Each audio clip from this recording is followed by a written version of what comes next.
हिन वक़्तु जाती खां चोड़ रोड जे मरकज़ी आहे सिम नालो उन जी मोरी ते मौजूदु आहियूं। घणे खां घणे माण्हुनि खे तकलीफ़ आहे। हिन रोड में केतिरियूं मोरियूं जेके सुटियूं पियूं आहिनि। हिन मोरी अंदरि केतिरा दफ़ा ढोर किरिया आहिनि, केतिरा दफ़ा ॿार किरिया आहिनि, केतिरा दफ़ा गाॾियूं बि कल्टी थी आहिनि। हर इलाइक़े जा जेके असांजे MP MLA आहिनि उन्हनि खां वस वारनि माण्हुनि खे तमामु काफ़ी सारी अपीलूं कयूं, पर को बि असांखे ॿुधण लाइ तयारु कोन्हे। पोइ असां हिते छा कंदा आहियूं, पथर रखी छॾींदा आहियूं, ढिंगर रखी छॾींदा आहियूं। कोई अचानक नओं माण्हू ईंदो आहे त पोइ उनखे ख़बर कोन हूंदी आहे त उहो उन वीचारो मोरी में फसी पवंदो आहे। छा कयूं साईं, असां वसारनि खे तमामु काफ़ी सारी चयो आहे पर ॿुधण लाइ को बि तयारु कोन्हे। जी दोस्तो, ये जो असो जाती चोड़ रोड है यो पहिरीं तो बिल्कुल सही हो, पर 2010 जी जेका बोर्ड आई उन बोर्ड दौरान इनके काफ़ी सारा कट आया हुआ ऐं उहे कट बिल्कुल अॼु बि तव्हांजे अखियुनि जे साम्हूं आहिनि जेके अञा ताईं खुलियल आहिनि।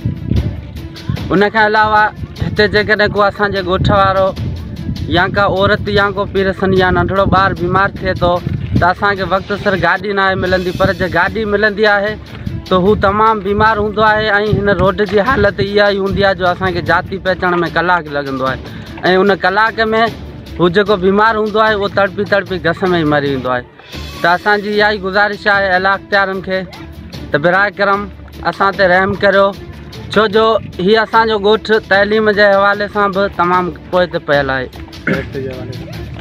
हिते काफ़ी सारियूं बीमारियूं जनम वठनि थियूं, उनजो मुख्य कारण इहो आहे जो असांजे ॻोठ में सरकारी अस्पताल कोन्हे ऐं उन खां अलावा हिते ॿियूं बि केतिरियूं बीमारियूं आहिनि। त इहो जेको असांजो रोड आहे तक़रीबन 2010 खां वठी टुटल आहे ऐं जेके घारा लॻियल आहिनि से बि अञा जहिड़ा हयूं आहे तहिड़ा पिया आहिनि ऐं कचा आहिनि। जेकॾहिं बरसाति पए थी त उन्हनि मां गाॾियूं क्रॉस करे नथियूं सघनि ऐं जाती चूड़ जो राब्तो कटियलु रहे थो। ऐं जीअं त हितां जे चूंडियल नुमाइंदनि खे असांजी गुज़ारिश आहे त महिरबानी करे असांखे इहा रोड जी सहूलियत पूरी करे ॾियनि, छो त जेकॾहिं को डिलीवरी मसइलो थिए थो या वरी को माण्हू बीमार थिए थो त रोड में ई फतकी मरी थो वञे।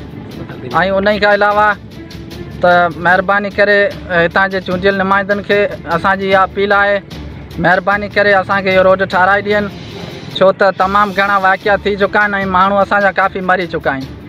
महिरबानी साईं जिन जी।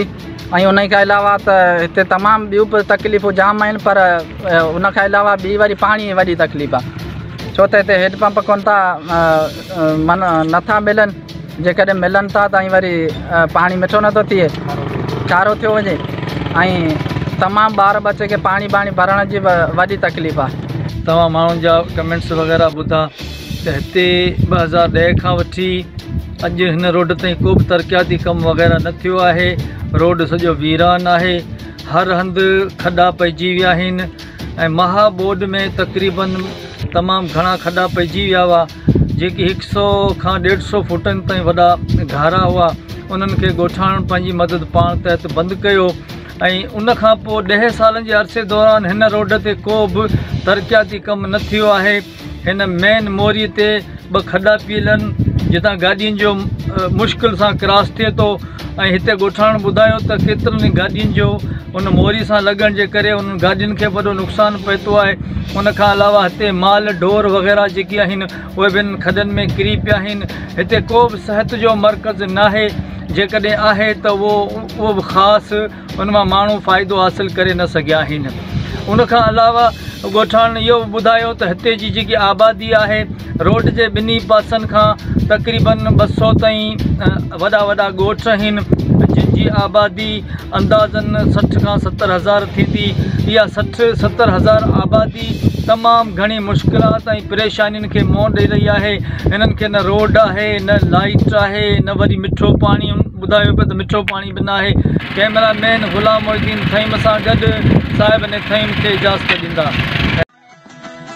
सब्सक्राइब कयो हमारे पैनल चैनल सोच टीवी के बेल आइकन के दबाएं कदें भी न विसारिंदा। सब्सक्राइब करें आपके अपने चैनल सोच टीवी को और बेल आइकन पर क्लिक करना ना भूलें।